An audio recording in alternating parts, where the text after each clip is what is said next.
My name is Emilia, and I am excited to share with you guys tonight, and also a little nervous. I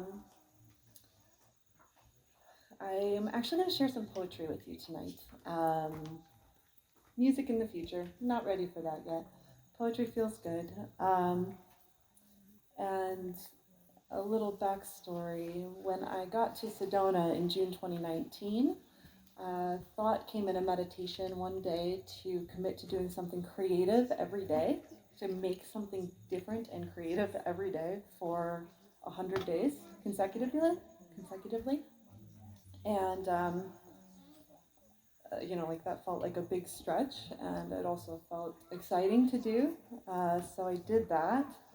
But then I never stopped. So it's been more than 3 years now of having made something or expressed in some way or pushed some edge. And there's always more edges.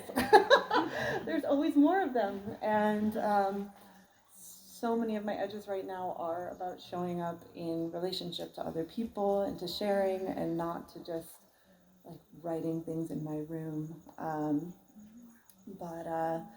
Yeah, poetry has been a big part of the last 3 years, which I did not expect at all when I started. And so yeah, I'd love to share 2 poems with you. The first one is called Why You Grew, and I don't have it memorized, so I'll just read it to you. Why You Grew. When a tree climbs toward the sky, it does not worry about who will find refuge in its boughs.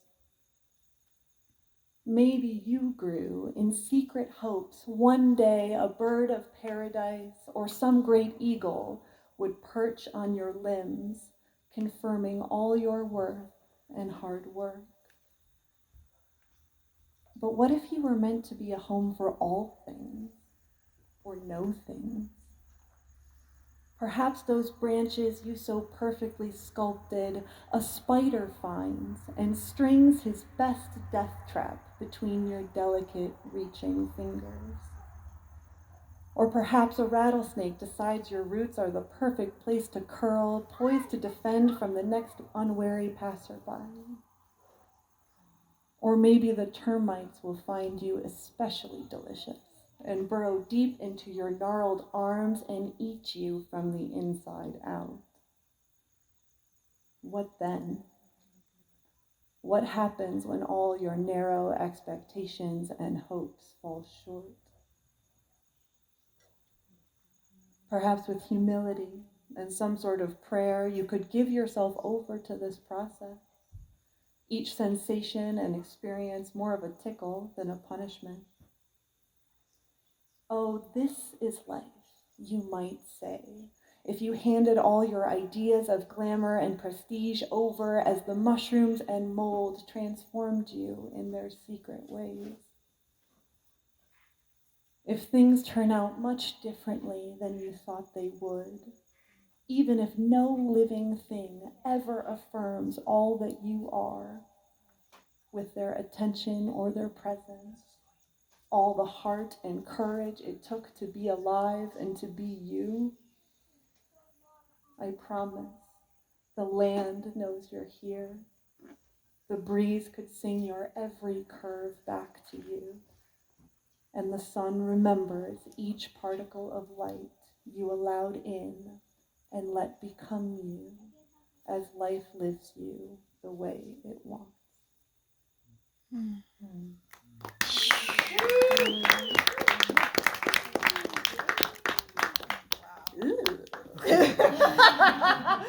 Oh, that one's got like to it. And then this one is a poem that came through, and it came originally in written form.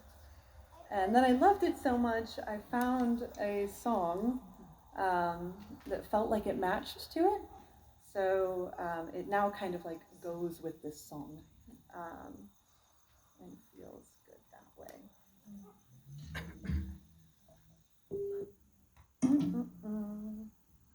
It is called When the Tide Goes Out.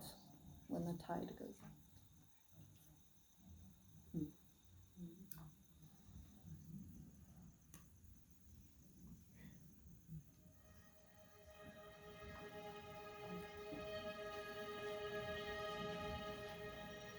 We so often assume that we have been forsaken, or that we are wrong, or out of alignment, or being punished, simply because the tide has gone out.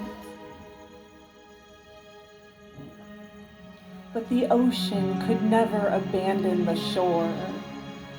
It just doesn't work that way.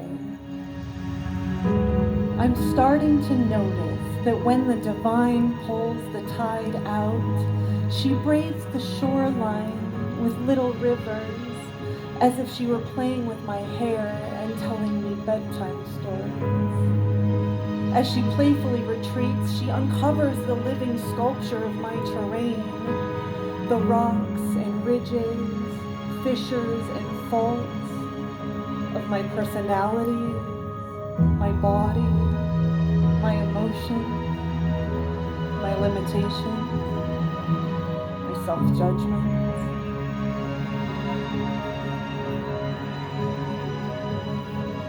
She puts love notes in the wind for me, expressing how she delights in every form our relationship takes, both in its closeness and in stepping back to see her creation exposed in its entirety.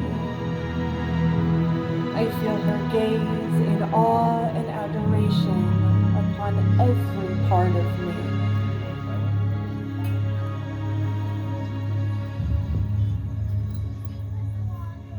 So when the water recedes and illusions of separation set in, know that you're being both carved and cherished, and that her absence can't exist for more than a moment as she moves heaven and earth, gravity and oceans, just to swoop back in, kissing your feet to your forehead, laughing as she fills you completely all over again.